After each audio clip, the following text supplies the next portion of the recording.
വഖഫ് ബോർഡിനെതിരായ ഹർജിയിൽ കൂടുതൽ പഠിച്ചതിന് മാത്രം പ്രതികരണമെന്ന പി.കെ. കുഞ്ഞാലിക്കുട്ടി.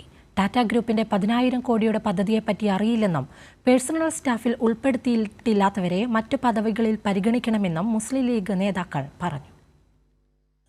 മന്ത്രിമാർക്കെതിരെ പാർട്ടിയിലുണ്ടായ അതിർത്തി കൂടി കണക്കിലെടുത്താണ് മുസ്ലിം ലീഗ് നേതൃത്വം മന്ത്രിമാരെ പാണക്കാട്ടേക്ക് വിളിപ്പിച്ചിരുന്നത്. തുടർന്നാണ് സംസ്ഥാന കമ്മിറ്റി കോഴിക്കോട് കൂടിയത്.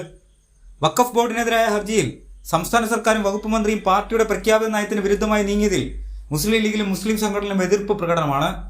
കോടതിയുടെ പരിഗണനയിലുള്ള വിഷയമായതിനാൽ നിയമവശം കൂടുതൽ പരിശോധിച്ച് മറുപടി പറയുമെന്നാണ് കുഞ്ഞാലിക്കുട്ടിയുടെ മറുപടി.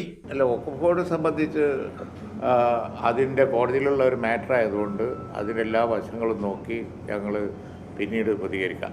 ടാറ്റ കമ്പനിയുടെ പ്രതിനിധികൾ തന്നെയും മുഖ്യമന്ത്രി വി.ഡി. സതീശനെയും കണ്ടുവെന്നാണ് കുഞ്ഞാലിക്കുട്ടിയുടെ പ്രതികരണം. എന്നാൽ എത്ര തുകയുടെ പദ്ധതിയാണ് ടാറ്റയുടെ എന്നുള്ള ചോദ്യത്തിന് കുഞ്ഞാലിക്കുട്ടിക്ക് വ്യക്തമായ മറുപടിയില്ല. അവർ വന്നു, ഇതൊന്നും പറയണ്ടെന്ന് വിചാരിച്ചതാണ്. അവർ വന്നു, ചർച്ച നടത്തി, അത് ഫോർവേഡാണ്. അതും പിന്നെ മൊത്തം ഇൻവെസ്റ്റ്മെൻറ്റും അത് മുഖ്യമന്ത്രി മൊത്തം ഇൻവെസ്റ്റ്മെൻറ്റ് കാര്യമാണെന്ന് പറഞ്ഞാൽ അദ്ദേഹം സ്വീകരിച്ചല്ലോ. അല്ല, അതെന്തോ ആട്ടെ, ഞാൻ ടാറ്റയുടെ ഒരു പ്രതിനിധി വന്ന് ചർച്ച ചെയ്ത് ഒരു പ്രോജക്റ്റ് എന്നേ പറഞ്ഞുള്ളൂ. അല്ല 10,000 കോടി എന്ന് ഞാൻ പറഞ്ഞില്ല.